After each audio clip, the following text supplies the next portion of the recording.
श्रीराम समर्थ श्रीराम. भाग 140. पहिल्या 5 अध्यायात गोपाळकृष्णांचा जन्म, त्याचं गोकुळात आगमन आणि गोकुळातला आनंदी आनंद याचं वर्णन झालं. आणि मग गोपाळकृष्णांच्या बाललीलांचं वर्णन सुरू झालं. त्या लीलांमध्ये दारणव स्वामी अगदी रंगून गेले. त्यांच्या प्रतिभेला बहर आला. गोपाळकृष्णांनी दूध, दही, लोणी यांची चोरी कशी केली याचं अत्यंत मनोहारी वर्णन करून ते म्हणाले, गोपाळकृष्णांनी ही चौर्याची लीला केली ती दूध आणि दही यांचा आस्वाद घेण्यासाठी नव्हे. गोपींचं चित्त इतर स्त्रियांसारखंच दूध आणि दही यात होतं, संसारातच गुंतलेलं होतं. गोपींच्या मनातील संसार नाहीसा व्हावा, त्या मुक्त व्हाव्यात, यासाठी गोपाळकृष्णांनी हे दही, लोणी चोरण्याची लीला दाखवली. गोपी केवढ्या भाग्यवान, त्यांच्यावर कृपा करण्याची इच्छा गोपाळकृष्णांना झाली. गोपाळकृष्णांच्या बाललीलांनी गोपींची मनं कशी वेधून घेतली होती हे सांगताना स्वामी म्हणाले, गोपी घर संसार, कामधाम सारं काही विसरल्या. एखादा योगी भगवंताचं सगुण रूप डोळ्यासमोर ठेवून ध्यान करतो, वृत्ती तदाकार करतो, बाह्य जग विसरून जातो, तसंच गोपींचं झालं. तपस्वी, योगी, भक्त, वेदांती साऱ्यांनाच ही अवस्था हवी आहे. पण ती अवस्था सहज मिळणारी नाही. पूर्वसंचित असेल तरच ती मिळते. या ओव्या सांगताना ते स्वतः भावाविष्ट झाले. स्वतःच गोपींची ती अवस्था अनुभवू लागले. त्या दिवशी रात्री उत्तम श्लोक चरणसेवा करीत होते. दारणव स्वामी सांगू लागले, गोपाळकृष्णांच्या बाललीला अतिशय मधुर आहेत बरं, मोहून टाकणार आहेत अगदी. त्यांचं वर्णन करायला लागलं की वाटतं अजून नवीन नवीन कल्पना सुचाव्या, नवे नवे शब्द शोधावेत, आणखी काही सांगावं. मन अतीव समाधानाने भरून येतं आणि कितीही वर्णन केलं तरी अतृप्तीची बेहोशी जाणवत राहते. गोपाळकृष्णांच्या बाललीलातच माझं मन अधिक रमतं.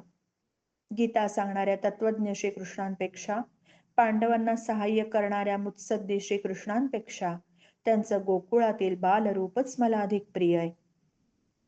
नंद यशोदेचा मुलगा म्हणून ते गोकुळात वावरत होते, पण खरे तर गोपाळकृष्ण नंद यशोदेचेही माता पिता आहेत, आपल्या सर्वांचेही माता पिता आहेत.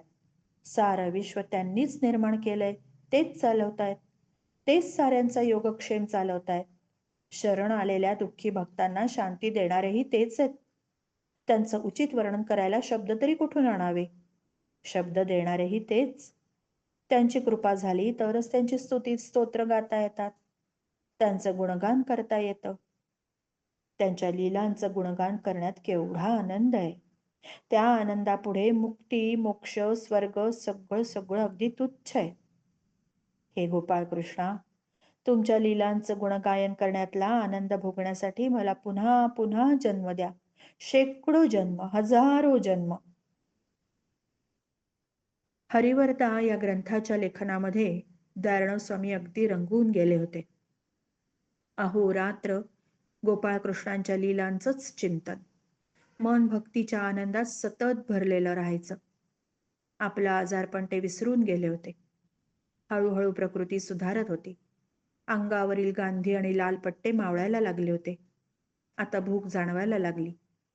दारणव स्वामी रोज संध्याकाळी नाथांच्या समाधी मंदिरामध्ये दर्शनाला जायला लागले.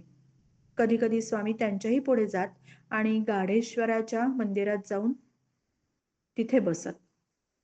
गाढेश्वराच्या मंदिरातील एकांत आणि भोवतीचं निसर्गरम्य वातावरण त्यांना फार आवडायचं. गाढेश्वर या मंदिराच्या आवारात अनेक थोर योगी सत्पुरुषांच्या समाध्या आहेत. रस्त्यावर लोटांगण घालत एकनाथ महाराजांच्या दर्शनाला रोज जाणाऱ्या लोटांगणे महाराजांची समाधी सुद्धा गाढेश्वराजवळच आहे. लोटांगणे महाराजांचं दर्शन घेताना दारणव स्वामी भाव विभोर होऊन प्रार्थना करीत, मलाही आपल्यासारखीच एकनाथ महाराजांची भक्ती द्या, त्यांची काही सेवा माझ्या हातून घडू द्या.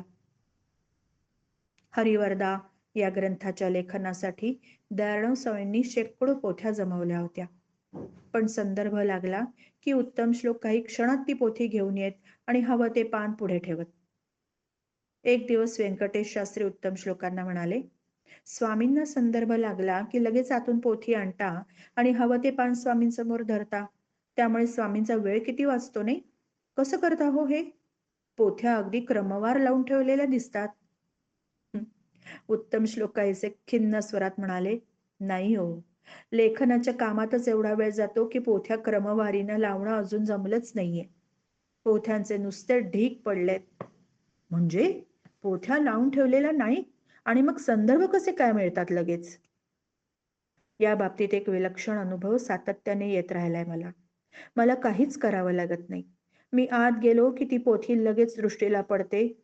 हातात घेऊन ती उघडली की एका क्षणात बरोबर तेच पान निघतं आणि स्वामींना हवा असलेला संदर्भ समोर दिसतो. अहो, पण खोलीत पोथ्यांचे बरेच ढीग पडले असणार. ती पोथी एखाद्या ढिगाच्या तळाशी असली तर? असा अनुभव येतो की खोलीत जाताच पाय आपोआप त्या विशिष्ट ढिगाकडेच वळतात. हातावरच्या पोथ्या बाजूला करून लगेच जी पाहिजे ती पोथी दृष्टीला पडते. पोथी शोधण्यात कधीच वेळ गेला नाही. ती पोथी जणू माझीच वाट पाहत असते. मोठाच चमत्कार आहे हो हा. म्हणजे तुम्हाला म्हणायचंय की हो. अगदी बरोबर ओळखलत. मी काहीच करत नाही. सद्गुरु शक्तीच माझ्याकडून हे काम करून घेत आहे. श्रीराम समर्थ श्रीराम.